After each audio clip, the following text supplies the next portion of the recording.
సరే, మా ముఖ్యమంత్రి గురించి మాట్లాడుకున్నాం కాబట్టి ఈ యాత్ర సందర్భంగా మరి రేపు ముఖ్యమంత్రి గారి ఏంటి పుట్టినరోజు. సో ఆల్రెడీ సాక్షి పేపర్లో మరి మొన్నటి నుంచే జగన్ సార్ వన్స్ మోర్ అని కొంతమంది అడ్వర్టైజ్మెంట్లు వేసుకుంటున్నారు. ఫుల్ పేజీలు, 2 పేజీలు. జనం మటుకు జగన్ సార్ నో మోర్ అని చెప్పి వారి మనసులో ముద్రించుకుంటున్నారు. సాక్షి పేపర్లో అయితే మరి ఇలాగ జగన్ సార్ వన్స్ మోర్ అని ముద్రించుకుంటున్నారు. మరి ఆయన పుట్టినరోజుకి, ఆయన గెలుపుకి మలుపుగా మలుచుకున్న అంశాలు ఏంటి బాబు? గెలుపుకి జగన్మోహన్ రెడ్డి గారు ముఖ్యమంత్రిగా అవడానికి ముందు ఆయన గెలుపుకి మలుపుగా మారిన 2 సంఘటనలు తెలపగలవా? ప్రజల దగ్గరికి వెళ్ళడమా, కత్తుకు మద్యం చెప్పారు. మహిళలంతా కూడా ఇబ్బంది. మద్యం గురించి కూడా మాట్లాడదాం.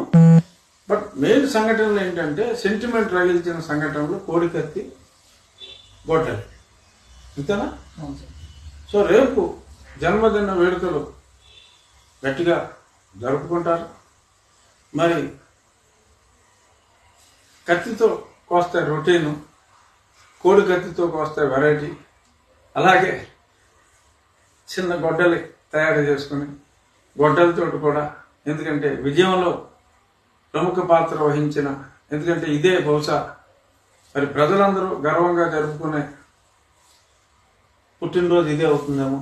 ఎందుకంటే ఆ తర్వాత ఈ సాక్షి పేపర్లో అడ్వర్టైజ్మెంట్లు వేసేవాళ్ళు ఉండరు.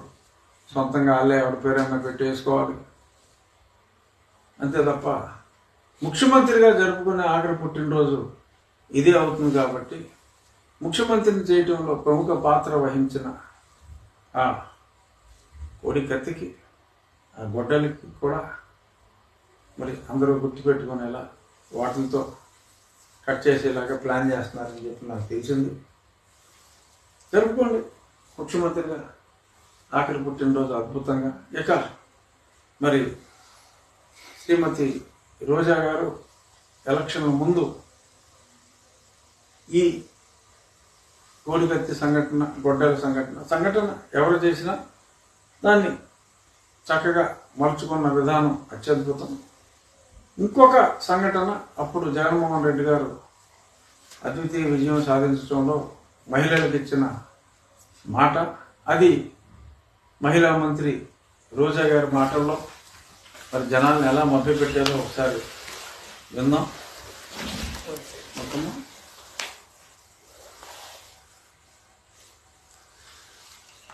ఆడవాళ్ళని హింసించడం ఎక్కువైంది అంటే దానికి కారణం మద్యం.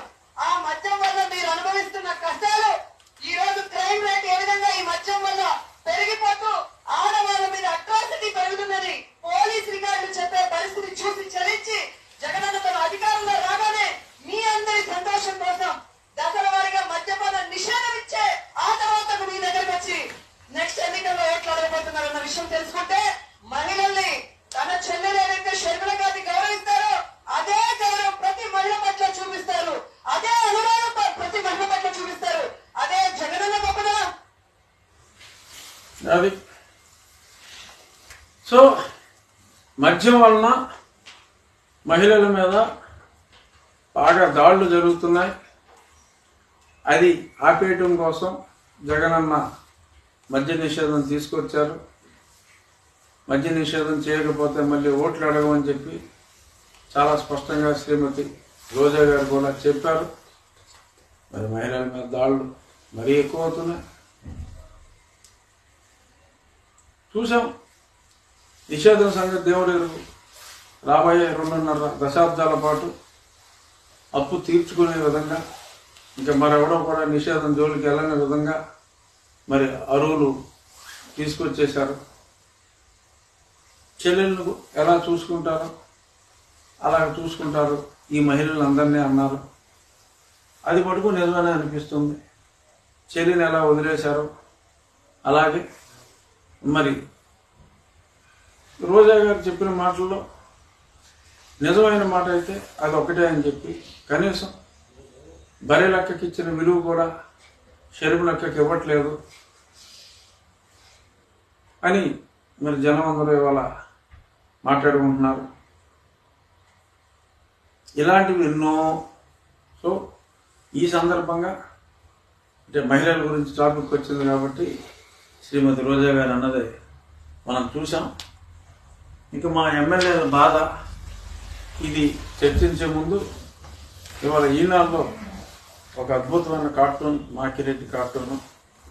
ఇది కార్టూన్ కాదు, యాక్చువల్గా నిజంగా కూడా ఇదే జరిగింది. నాకు కొంతమంది చెప్పడం కూడా జరిగింది. అదేంటంటే ఇద్దరు వ్యక్తులు బయట నుంచి వస్తూ అభ్యర్థుల జాబితా ఖరారుపై సీఎం జగన్ కసరత్తు. ఒక ఎమ్మెల్యే ఇంకో ఎమ్మెల్యేతో అంటున్నాడు, నీకైతే టికెట్ ఇవ్వనైనా చెప్పనైనా చెప్పాడురా, నన్ను అయితే అసలు నువ్వెవరో ఎమ్మెల్యేనా అని అడిగాడు. ఇది నిజం. 150 మంది అంటే సహజంగా గుర్తుపట్టకపోవచ్చు. అలాగంట. నువ్వు వెనకేసి వస్తున్నావా మా ప్రియమైన ముఖ్యమంత్రిని?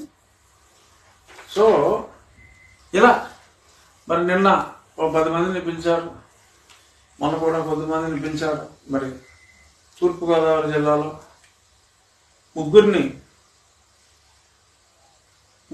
కలిపి 65 నుంచి 70 సెకండ్లలో విడివిడిగా ముగ్గురిని కలిపి ఇచ్చిన సమయం ఒక 70 సెకండ్లు అయితే విడివిడి సమావేశాలు ముగ్గురిని ఎమ్మెల్యే సీట్ ఎక్కువ అంతే. అలా మొత్తం ముగ్గురిని కూడా 70 సెకండ్లో పంపించేశారు. ఇంకా ఎన్నో ఎన్నో ఎన్నో ఎన్నో పెనుమార్పులు ఉంటాయి. ఎవరైనా మనిషి కోరుకునేది గౌరవం. ఆ గౌరవం కోసమే ఎవరైనా మెజారిటీ ఆఫ్ ద పీపుల్ రాజకీయాల్లోకి వస్తారు. ఇక్కడ గౌరవం అనేది లేకుండా పోయింది. గతంలో మాట్లాడుకున్నాం, సుమారు సగం మందికి ఈ 5 సంవత్సరాల్లో 1-on-1 అపాయింట్మెంట్ కూడా ఇప్పుడు ఇవ్వని ముఖ్యమంత్రిని మనం ఇప్పుడే చూస్తున్నాం. అమాయకత్వాన్ని భరిస్తారు ప్రజలైనా నాయకులైనా. అహంకారాన్ని ఎవరూ సహించరు, ప్రజలైనా రాజకీయ నాయకులైనా. అంటే తన అహంకారంతో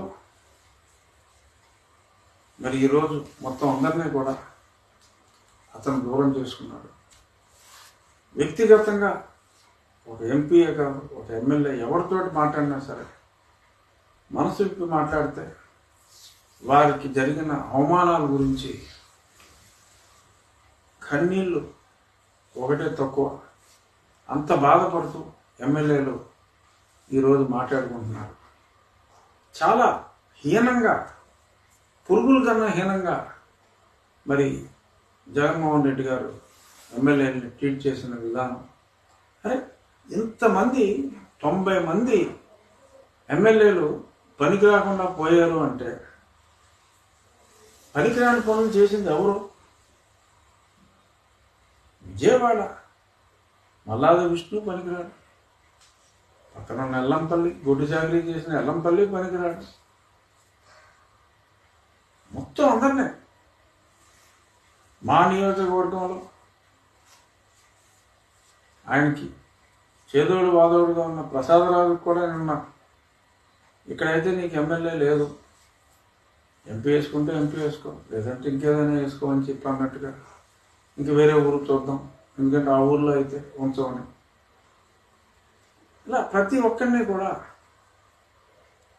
హ్యూమిలియేషను మార్పు, హ్యూమిలియేషను మార్పు, అవమానకరంగా. మరి ఆఖరికి తమ్మినేని సీతారాం గారికి కూడా మరి సీట్ లేదన్నట్టుగా, కావాలంటే ఎంపీకి వేసుకోమన్నట్టుగా మనం చూసాం. ఆయన శాసనసభలోనే మరి ఒక పార్టీ సైనికుడిగా తన స్థాయిని కూడా పక్కన పెట్టి జగన్మోహన్ రెడ్డి గారి సేవకి ఎంతో అంకిత భావంతో పనిచేశారు.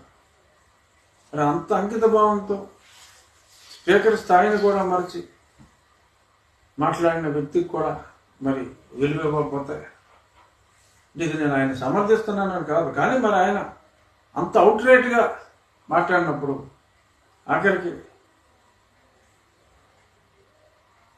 జోగి రమేష్ను కూడా నువ్వు నీ ఊర్లో పనికిరావు, నాకు నచ్చావు, మనసు దోచావు అని చెప్పి మంత్రి పదవి ఇచ్చిన జోగి రమేష్ కూడా ఆ ఊరికి పనికిరాడు, ఇంకో ఊరికి పోయా అని చెప్పి మరి అంటాం. అంటే దీనికి ప్రజల్లో ఉన్న ఏహ్యభావం ఒక వ్యక్తి మీదే ఉంది. దాన్ని అందరికీ సమానంగా పంచి తన మీద గొప్ప భావం ఉన్నట్టుగా చిత్రీకరించుకో